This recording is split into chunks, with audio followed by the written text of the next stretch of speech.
Kecelakaan maut antara motor besar dengan motor matic terjadi di Jalan Boulevard Bintaro, Tangerang Selatan, Minggu pagi. Dalam peristiwa ini, seorang pengendara motor tewas di lokasi. Inilah video kecelakaan di Jalan Boulevard Bintaro, Tangerang Selatan, Banten yang viral di media sosial. Dalam video ini, seorang pengendara motor besar yang diduga sedang konvoi menabrak pengendara motor matic di depannya. Pengendara motor besar berinisial AS diduga kurang waspada saat melaju kencang dari arah Bintaro menuju Penabur. Ia kemudian menabrak wanita pengendara motor matic hingga tewas. Sektor 7 Min, dekat Hotel Santika. Sementara itu saat ini polisi masih menyelidiki kasus kecelakaan ini. Pengendara motor besar dan sejumlah saksi menjalani pemeriksaan di Mapolres Tangerang Selatan. Awal mula dari kejadian ini yaitu ketika sepeda motor yang dikendarai oleh saudara AS itu melaju dari arah flyover Permata menuju ke arah persimpangan Penabur. Namun sesampainya di depan Hotel Santika itu ada sepeda motor Honda Beat yang dikendarai oleh saudari H berhenti karena hendak berbelok ke kiri. Diduga kurang waspada, akhirnya saudara AS menabrak bagian belakang sepeda motor yang dikendarai oleh saudari H.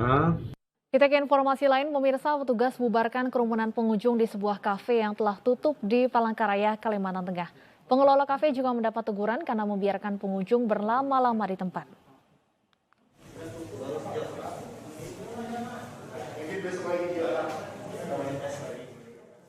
Petugas dari Polda Kalimantan Tengah mendapati kerumunan pengunjung di sebuah kafe yang telah tutup di Jalan Giopos 7 Palangkaraya.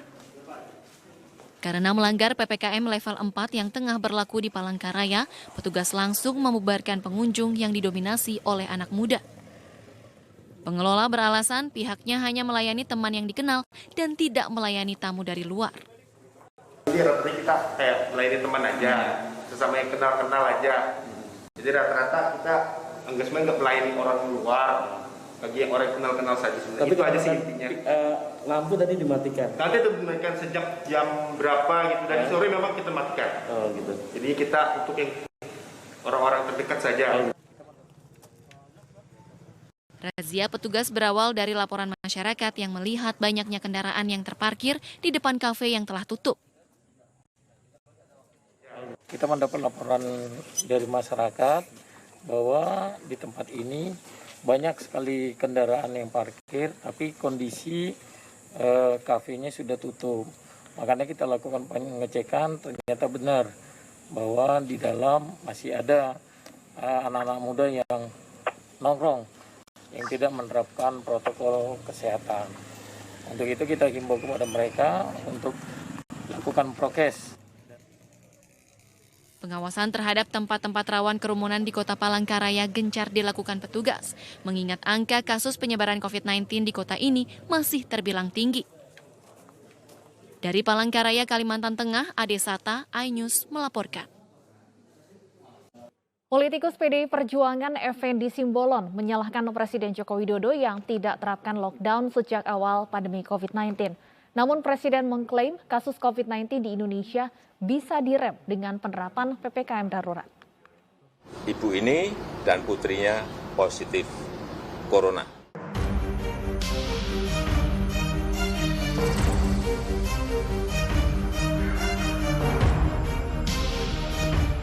Hampir 1,5 tahun sudah pandemi melanda Indonesia sejak Jokowi mengumumkan kasus corona pertama di Indonesia. Namun hingga saat ini kasus corona di Indonesia belum juga mereda. Ahli epidemiologi Universitas Indonesia Pandu Riono mewanti-wanti Presiden Jokowi soal jebakan pandemi karena kasus corona di Indonesia tidak terkendali. Melalui akun Twitternya, Pandu menyebut Indonesia sedang menuju jalur jebakan pandemi yang semakin dalam dan semakin sulit keluar. Ia meminta Presiden Jokowi untuk meningkatkan testing dan tracing serta vaksinasi. Sementara itu, politikus PDI Perjuangan Effendi Simbolon menyalahkan Presiden Joko Widodo yang tidak menerapkan lockdown sejak awal, sehingga berakibat pada melonjaknya kasus COVID-19. Namun, kebijakan lockdown ini seperti si malakama lantaran banyak hal yang perlu diperhatikan dan dipertimbangkan. selalu yang kita jalankan adalah sisi kesehatannya bisa kita tangani, tapi sisi ekonominya juga pelan-pelan harus dijalankan. Nggak bisa kita tutup seperti negara lain lockdown. Lockdown itu artinya tutup total. Kemarin yang namanya PPKM darurat itu kan namanya semi lockdown. Itu masih semi saja. Saya masuk ke kampung, saya masuk ke daerah, semuanya menjerit minta untuk dibuka. Saya kira Bapak Ibu juga sama, mengalami hal yang sama kan. Pemerintah juga mengklaim penerapan PPKM darurat Jawa Bali yang dimulai 3 Juli 2021 berhasil mengerem lompatan kasus COVID-19 di Pulau Jawa. Hal itu dibuktikan dengan menurunnya keterisian rumah sakit Wisma Atlet dari semula hampir penuh menjadi 38%. Tim Liputan iNews melaporkan. Jebakan pandemi, benarkah ada yang salah dengan kebijakan Presiden Joko Widodo?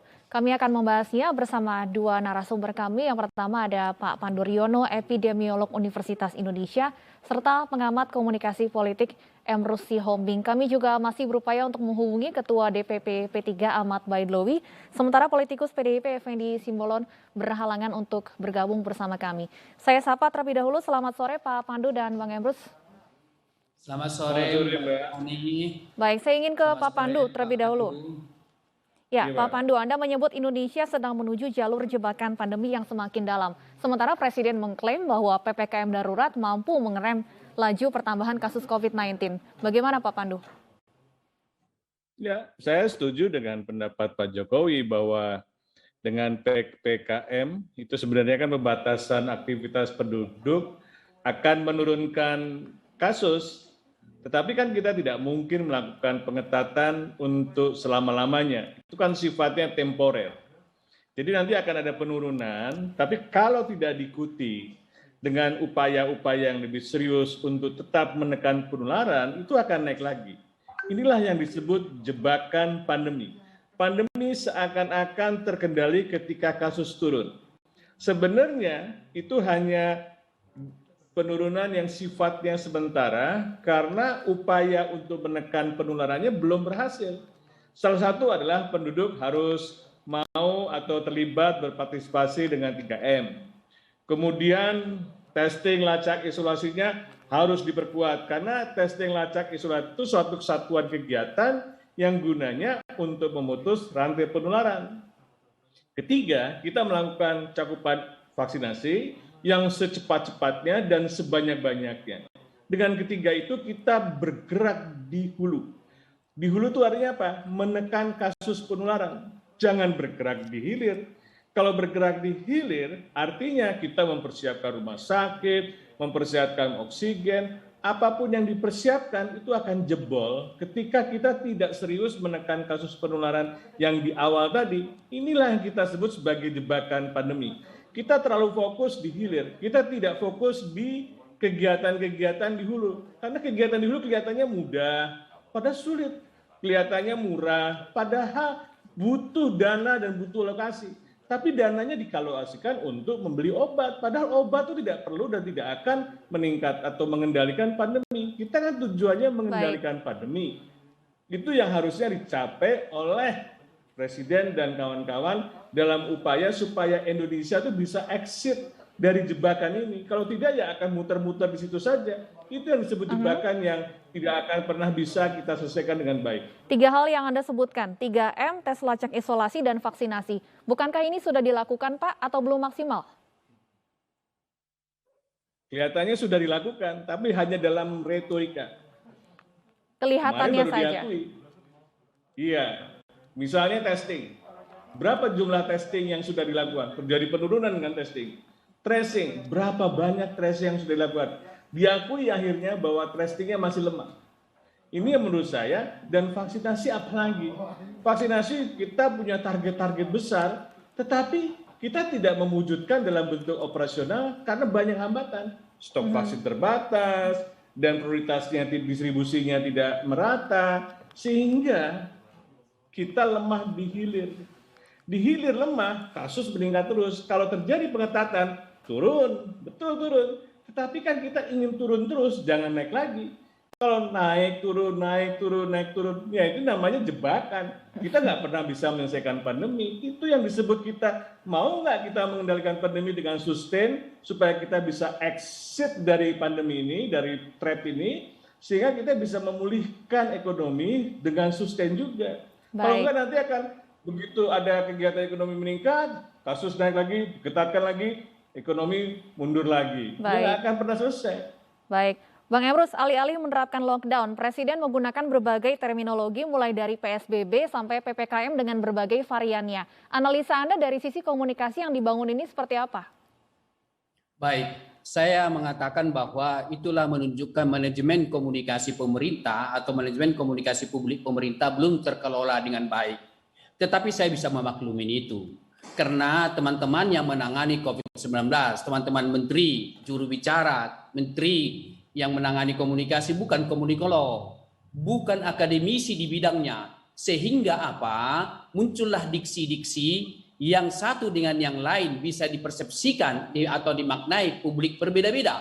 Kalau terjadi pemaknaan yang berbeda-beda, maka akan menimbulkan perilaku yang berbeda. Sehingga pengelolaan ketaatan masyarakat itu menjadi sulit. Sekalipun karena saya sebagai seorang komunikolog, saya bisa memahami apa yang disampaikan oleh pemerintah dengan perbedaan diksi. Tetapi kan tidak semua masyarakat mendapat pengetahuan atau ilmu pengetahuan tentang ilmu komunikasi. Jadi perubahan-perubahan diksi ini yang dilakukan oleh teman-teman menteri yang menangani bisa membingungkan masyarakat. Kita lihat bahkan ada yang mengatakan adalah darurat militer. Saya kira bisa saja maknanya itu adalah sebagai suatu hal yang ketat. Tetapi masyarakat bisa memahami hal yang berbeda karena pemaknaan itu bisa konotatif, bisa denotatif, atau bisa tersurat, bisa tersirat. Tetapi yang perlu mau saya tanggapi sebenarnya, saya setuju dengan Pak Pandu, yaitu penanganan di hulu. Tetapi dari perspektif komunikasi Pak Pandu, menurut pandangan saya, bahwa penanganan itu sangat penting di hulu, yaitu apa? Menumbuhkan kesadaran masyarakat, membentuk sikap, dan perubahan perilaku yang merupakan persoalan komunikasi. Ini tidak maksimal dilakukan oleh penanganan komunikasi publik yang ada di katakanlah di penanganan COVID-19 ini maupun dari pemerintah. Sehingga apa akibatnya? Karena kesadaran yang kurang, baru sikap yang belum terbentuk dan perilaku belum berubah, sehingga turunannya akan orang bisa terkena COVID-19. Misalnya saya ambil contoh, andaikanlah manajemen komunikasi publik pemerintah dalam penanganan COVID-19 dilakukan secara profesional, berbasis kepada konsep dan teori komunikasi, dan berbasis pada prinsip-prinsip manajemen, itu bisa akan mengurangi di hulu. Kenapa? Orang sudah punya kesadaran yang tinggi, orang sudah punya sikap. Misalnya katakanlah sampai sekarang pemerintah belum melakukan komunikasi publik, yaitu apa? Komunikasi kelompok di tingkat-tingkat desa atau RT atau RW tentang apa? Dampak COVID-19, akibat turunannya kepada bidang-bidang lain, dan risiko-risiko yang kita peroleh. Bahkan kita melihat masih ada masyarakat kita belum percaya tentang COVID, masih ada masyarakat kita belum taat pada protokol kesehatan. Ini persoalan komunikasi. Berkali-kali saya sampaikan kepada pemerintah melalui media-media, sosial media dan mainstream media, saya menyarankan kepada Bapak Presiden Joko Widodo, buat seorang komunikolog yang menangani manajemen komunikasi publik, jangan ditangani secara amatiran. Baru saja kemarin salah seorang menteri mengatakan, jika orang yang tidak setuju saya akan temuin dia, saya akan kasih ini ke mukanya. Diksi-diksi yang semacam ini adalah arogansi dan kesombongan daripada menteri yang bersangkutan. Demikian. Pak Pandu, Anda setuju bahwa komunikasi publik yang dilakukan pemerintah kita ada yang salah dengan komunikasi yang dilakukan sehingga kesadaran masyarakat masih minim? Iya, jadi pandemi ini harus melibatkan peran serta masyarakat. Ya kan, jadi konsep penanganan pandemi adalah seperti saya sering kemukakan, the community is the front line for every outbreak response. Jadi sebenarnya masyarakat yang memang bisa mengendalikan pandemi kalau mereka diberitahu, kalau mereka dikomunikasikan, kalau mereka diajak. bukan disuruh-suruh, suruh pakai masker, suruh ini, suruh itu, tanpa memahami apa yang dimaksud dengan itu. Kenapa saya harus pakai masker? Kenapa saya harus menggunakan vaksinasi? Sederhana saja. Mereka tuh akan protes, bahkan tidak mau pembangkangan. Pembangkangannya mungkin tidak harus demo ya. Pembangkangan untuk tidak mau menggunakan masker itu juga sesuatu yang menurut saya tidak perlu dilakukan kalau mereka paham bahwa sebenarnya menggunakan masker itu melindungi dirinya sendiri dan melindungi orang lain. Dengan demikian maka kesadaran itu harus terus diingatkan dan diajak dan disampaikan dengan bahasa-bahasa yang mudah dipahami oleh masyarakat. Kalau saya yang ngomong, mungkin bahasa saya tidak mudah dipahami. Tetapi kalau ada seorang yang bisa menerjemahkan ke dalam bahasa yang dipahami oleh masyarakat, itu jauh lebih baik. Siapa mereka? Mereka yang memang bagian dari masyarakat. Ini yang menurut saya perlu dilakukan oleh pemerintah. Jadi komunikasi publik itu adalah memang sangat penting di dalam penanganan pandemi. Bukan epidemiolog, tapi komunikator. Baik, dan saat ini kami juga sudah terhubung dengan Pak Ahmad Baidlawi, Ketua DPP P3. Selamat sore, Pak Baidlawi. Selamat sore. Selamat sore. Langsung saja Pak Baidlawi. Pak Ahmad Baidlawi. Waalaikumsalam. Ya, Bang Emrus, Pak Pandu. Ya, langsung saja Pak Baidlawi, sebelumnya Anda membela Presiden Joko Widodo atas kritik yang disampaikan oleh politikus PDIP Effendi Simbolon yang menyalahkan Presiden Joko Widodo tidak mau menerapkan lockdown. Anda menyampaikan bahwa Jokowi membuat kebijakan sesuai dengan kondisi Indonesia saat ini. Bisa dijelaskan, Pak? Ya, begini.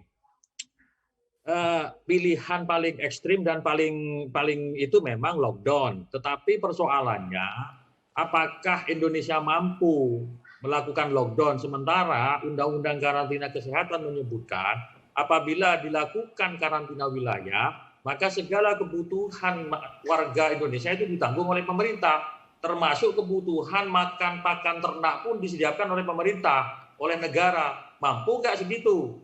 Kan begitu logika yang kita pakai. Yang kedua, belajar dari beberapa negara yang sudah melakukan lockdown, apa hasilnya? Malaysia 1 tahun lockdown, diperpanjang lagi lockdownnya. Jadi lockdown, tidak semua rencana lockdown itu bisa selesai sesuai dengan kondisi lokal di Indonesia. Kalau negara kecil seperti Brunei, lockdown selesai. Tapi kalau Indonesia dengan 34 provinsi, 250 juta penduduk, kalau semuanya dibebankan kepada negara sesuai dengan ketentuan di undang-undang, nggak bisa, berat. Nah, itu yang kami katakan. Terus kemudian, terkait dengan penanganan ini, pemerintah dalam hal ini Jokowi ya, terkait dengan penanganan COVID-19, ya tentu sebagai presiden dia yang paling bertanggung jawab.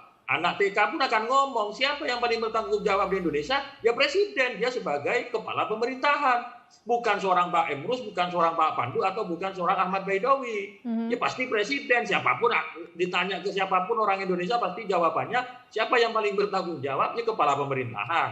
Itu kan logika yang sangat sederhana. Cuman persoalannya, apakah sebagai kepala pemerintahan Presiden Jokowi membuat kebijakan yang semena-mena? Kan tidak. Contoh ya, bagaimana penanganan COVID-19, anggarannya kan bukan Jokowi sendiri yang menentukan, tetapi juga melibatkan DPR secara institusi, yakni melalui perpunya, dan perpunya disetujui oleh DPR gitu, memberikan jalan kepada pemerintah untuk melakukan penanganan pandemi ini, termasuk penyaluran dana pemulihan ekonomi nasional. Itu kan legasi yang diberikan, kesempatan yang diberikan oleh DPR kepada presiden, dan itu konstitusional. Nah, maka kemudian tinggal dicatat apa yang membuat Pak Jokowi pantas disalahkan. Misalkan ya, ketika kalau kami sebagai anggota koalisi itu tidak selalu mengiyakan apa yang disampaikan oleh presiden, apa yang disampaikan oleh pemerintah. Kalau itu tidak sesuai dengan kondisi di lapangan, ya kita kritisi. Sambil contoh, ketika menerapkan PPKM darurat, kita kritisi. Ini PPKM darurat diterapkan, sementara alas kebutuhan sosial masyarakatnya tidak diturunkan. Sementara anggarannya sudah disiapkan, bansos-bansos dari pemerintah, itu belum terrealisasi, tapi sudah keburu di PPKM daruratkan. Sehingga masyarakat mau makan apa? Maka kami bilang, kalau mau bikin PPKM darurat seperti itu, berbarengan. Masyarakat nggak punya pilihan, dia tidak boleh keluar rumah, tidak beraktivitas. Terus dia mau makan apa? Oke, ada bantuan. Bantuan itu sudah disetujui bersama pemerintah dan bersama DPR. Baik. Nah, itu belum diturunkan, tapi sudah di PPKM daruratkan. Belum lagi selesai, istilahnya berubah lagi. PPKM level 4, level 3. Bahkan kalau ada sebenarnya level 5, itu level 5 sebenarnya. Tapi saya nggak tahu. Kebijakan yang berubah-ubah itu membuat masyarakat di bawah itu pesimis, bahkan bingung. Pak Pandu benar apa yang disampaikan Pak Pandu. Kalau dengan bahasa epidemiolog, masyarakat di kampung saya Madura itu nggak ngerti. Jangankan bahasa epidemiolog, dengan corona aja nggak ngerti, nggak paham, tapi dengan bantuan corona mereka tahu gitu. Jadi kan, kondisi yang begitu kita harus memberikan pembelajaran kepada masyarakat bahwa begini persoalan corona. Begini masalahnya, terus vaksinasi itu seperti ini, seperti itu. Lah, komunikasi dan sosialisasi kepada masyarakat itu saya kira penting, supaya masyarakat itu tercerahkan. Baik. Ya, perlu kami sampaikan kembali bahwa kami sudah berupaya untuk mengundang politikus PDIP Effendi Simbolon, namun beliau belum respon. Saya ingin ke Bang Emrus, menarik bahwa kemudian kritik justru datang dari politikus yang berasal dari koalisi Presiden Joko Widodo sendiri. Apakah artinya semua pihak sudah gerah dengan penanganan pandemi yang sepertinya terlunta-lunta? Baik, kita itu harus lihat secara kritis, begitu ya. Karena dari koalisi bisa saja datang, kalau saya melihat dari perspektif politik, tidak lepas daripada agenda politiknya. Saya mengatakan secara akademik, gitu ya. Bisa saja lontaran itu yang berbeda sebagai suatu imunisasi politik. Artinya kami saja sudah mengkritik sehingga ketika terjadi sesuatu nanti sudah terjadi imunisasi, begitu ya. Baik, baru kemudian kita melihat bahwa kritik tersebut yang disampaikan itu sebagai suatu mesin demokrasi tidak apa-apa sepanjang itu suatu dialektika yang bisa dilakukan. Tetapi saya berpendapat bahwa pada situasi semacam ini pandangan-pandangan semacam itu harusnya dibicarakan di ruang privat. Pertemuan antara eksekutif dengan legislatif atau Effendi Simbolon dengan para eksekutif sehingga tidak ini tersampaikan di ruang publik. Karena kalau ini tersampaikan di ruang publik berarti mempunyai agenda-agenda politik tertentu. Terus terang saya mengatakan dari perbedaan itu atau katakanlah kritik dari koalisi ini menjadi questionable besar bagi saya.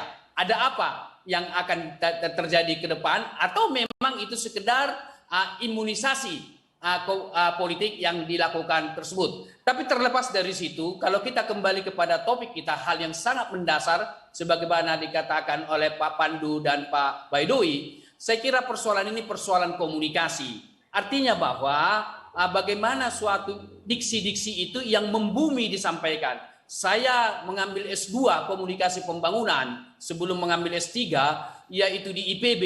Bagaimana ukuran-ukuran dosis ketika kita menggunakan pupuk tertentu, kita terjemahkan pada level yang sifatnya operasional dengan menggunakan bahasa setempat.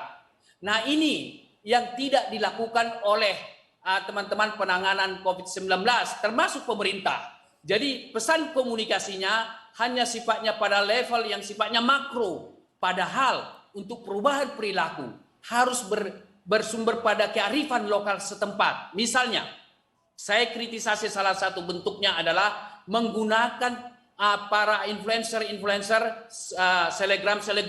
Ini tidak pas. Boleh digunakan itu, tetapi bukan ini menjadi titik tekan. Justru titik tekannya adalah tokoh-tokoh agama, tokoh-tokoh adat, tokoh-tokoh orang setempat yang dihargai oleh masyarakat. Kenapa? Misalnya tokoh agama. Bukankah persoalan COVID-19 menyangkut soal trust, kepercayaan?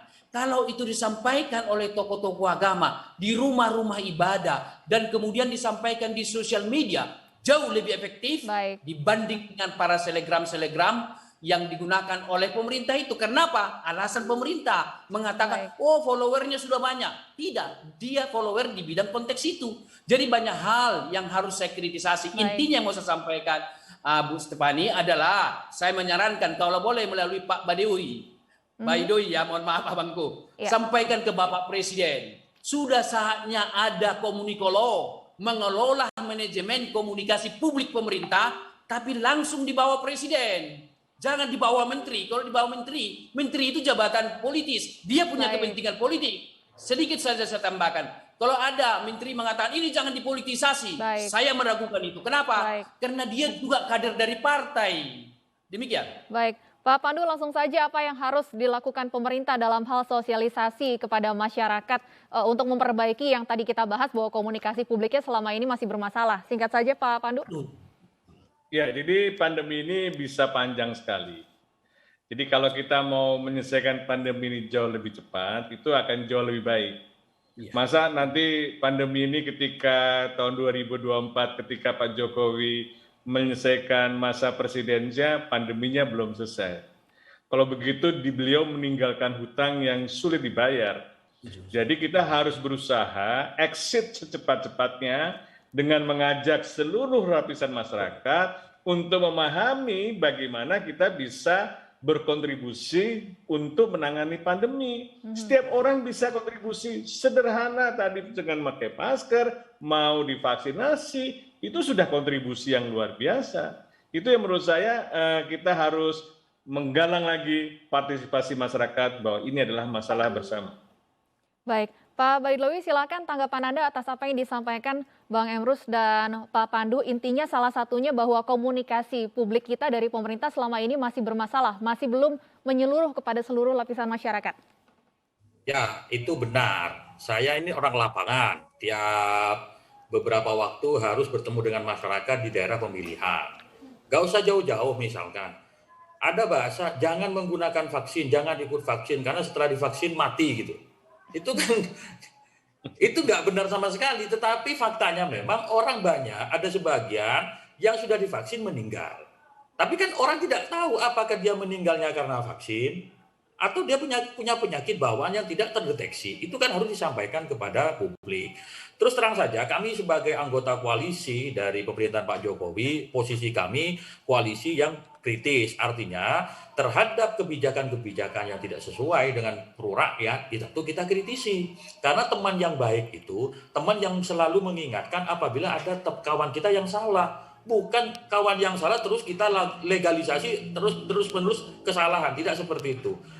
Terkait dengan kritik yang disampaikan Bang Effendi Simbolon, dari dulu kan kita tahu kawan ini gitu kan, dan beliau biasa menyampaikan statement-statement yang seperti itu. Ada joke dari teman-teman, Pak Effendi Simbolon ini pernyataannya mewakili PDI Perjuangan, artinya secara institusi resmi PDIP, karena sampai sekarang PDIP masih bersama koalisi. Atau ada plesetan juga dari teman-teman itu, PDI perseorangan, itu guyonannya gitu. Dia berpendapat pribadi, kebetulan beliau anggota fraksi dari PDIP, sehingga terkesan di publik bahwa PDIP institusi mengkritisi, padahal kita cek ke petinggi-petinggi PDIP tidak ada sikap resmi. Tapi itu haknya Pak Effendi Simbolon ya untuk menyampaikan pendapatnya. Tetapi kami juga tentu berkepentingan juga menyampaikan pendapat-pendapat, termasuk kalaupun dikatakan pembelaan tadi tentu dengan argumentasi dan by data, tidak hanya sekedar karena